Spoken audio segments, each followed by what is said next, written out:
पुणे शहर जिल्हा काँग्रेस कमिटी बोपोडी व खडकी काँग्रेस कमिटीच्या वतीने भारताचे माजी पंतप्रधान स्वर्गीय डॉक्टर मनमोहन सिंग यांना श्रद्धांजली वाहण्याचा कार्यक्रम खडकी येथील गांधी चौकात आयोजित करण्यात आला होता।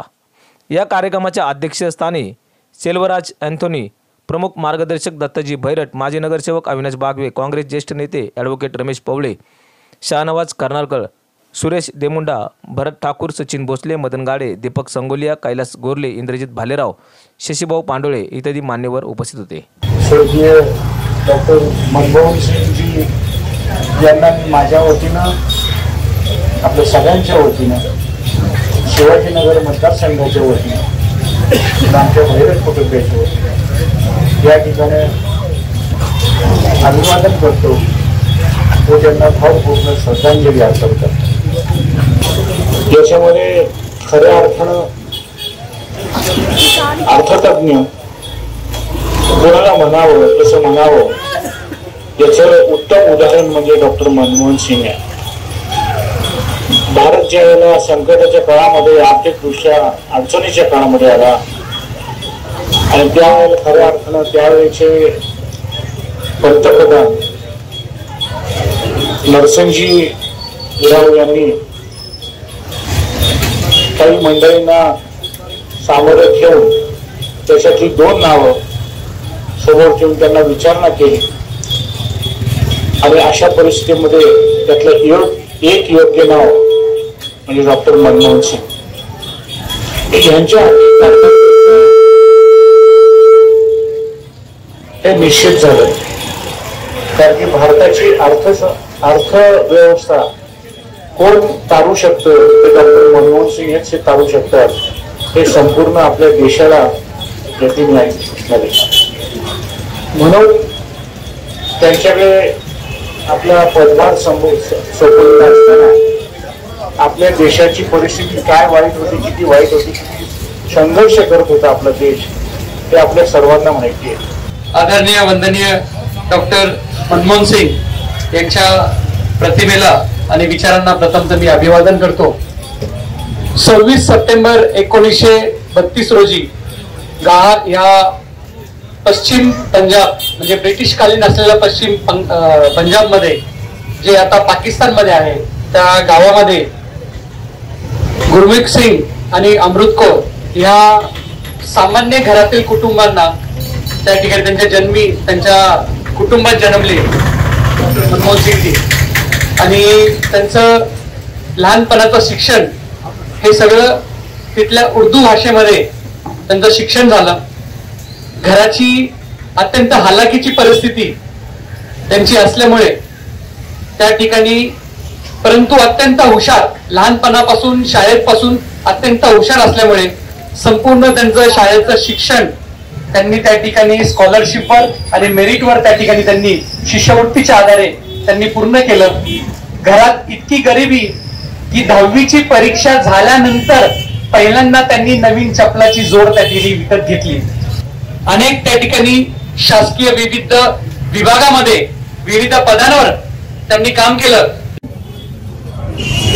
मनमोहन सिंग यांचं काय कार्य आहे, इतिहासामध्ये भारताच्या सुवर्णाक्षराने ज्याच्या कारकिर्दीची नोंद केली जाईल अशी महान व्यक्ती म्हणजे मनमोहन सिंग आहे। पण यांची माहिती या भारतीय नागरिकांना आणि तरुण मुलांना झाली पाहिजे। आपल्याला माहित आहे की मनमोहन सिंग यांचं जे चरित्र आहे, यांचं जे कार्य आहे, हे तरुणांना स्फूर्ती देणारे कार्य आहे। तरुणांच्या मनात देशभक्ती जागृत करणारे नेतृत्व आहे।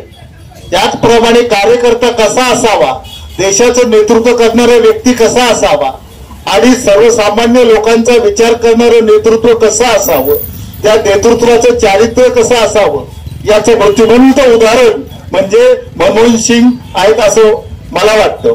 आणि म्हणूनच त्यांचं चरित्र तुम्ही जर वाचलं तर तुम्हाला निश्चितच त्यांचं नाव या भारताच्या इतिहासात एक महान पुरुष, एक म्हणून सुवर्ण अक्षराने लिहिले जाईल यात कुठलीही शंका नाही। तरुण मुलांमध्ये जर महत्वाकांक्षा असेल, तरुण मुलांमध्ये जर जिद्द असेल, काम करण्याची जर उत्तेजन असेल, ती जर ऊर्जा असेल तर निश्चितपणे गरीबातला मुलगा देखील महान होऊ शकतो, पण त्याला शिक्षणाची आस पाहिजे, शिक्षणाची ओढ पाहिजे. शिक्षण घेण्याची मनापासून अंतःकरणापासून ती ओढ जर असली, श्रद्धा जर असली, तर त्याचं उदाहरण काय माणूस होऊ शकतो हे आपण आपले पंतप्रधान मनमोहन सिंग यांच्या चारित्र्यावरून आपल्याला कळेल, त्यांच्या जिद्दीवरून कळेल. आणि त्यांना जे अर्थमंत्री केलं, त्यांनी कधी मला अर्थमंत्री पद द्या असं कधी मागितलं नाही. त्यांच्या बुद्धीला पाहून, त्यांच्या म्हणजे प्रचंड अर्थतज्ञाचा अभ्यास पाहून त्यांना आमंत्रित केले की तुम्ही अर्थमंत्री व्हावं. माजी पंतप्रधान डॉक्टर मनमोहन सिंग यांना श्रद्धांजली अर्पण करण्याचा कार्यक्रम या चौकात आयोजित केला. की काही लोक असं असतात की एखाद्या पाण्याच्या झऱ्यासारखे असतात की ते जमिनीच्या खालनं आपलं काम करत असतात, कुठलाही गाजावाजा करत नाही, परंतु त्यांच्या कामाचे परिणाम हे खूप दिवसांनी लोकांना दिसतात. त्याचप्रमाणे डॉक्टर मनमोहन सिंग जे अर्थतज्ञ होते, त्यांनी त्यांची जी काही कामं केली त्याचे रिटर्न्स आपल्याला आत्ता दिसायला लागलेले आहेत. की त्यावेळी आपण जे 40 रुपयाने पेट्रोल भरत होतो, आज आपल्याला कळायला लागलं की त्यांच्या कामाचं महत्व काय होतं. आज आंतरराष्ट्रीय पातळीवरती आपली जी काही औद्योगिक प्रतिमा, जसं आपण IT पार्क बनवू शकतो, या सगळ्या गोष्टी ज्या आहेत त्याच्यामध्ये सिंहाचा वाटा कोणाचा असेल तर डॉक्टर मनमोहन सिंग यांचा आहे. मी खडकीतील नागरिकांच्या वतीने भारताचे माजी पंतप्रधान डॉक्टर मनमोहन सिंग यांना श्रद्धांजली वाहतो. खडकी विभागामध्ये आपल्या देशाचे माजी प्रधानमंत्री मनमोहन सिंग यांच्या निधनामुळे खडकी परिसरच नव्हे तर संपूर्ण देश हळहळतोय.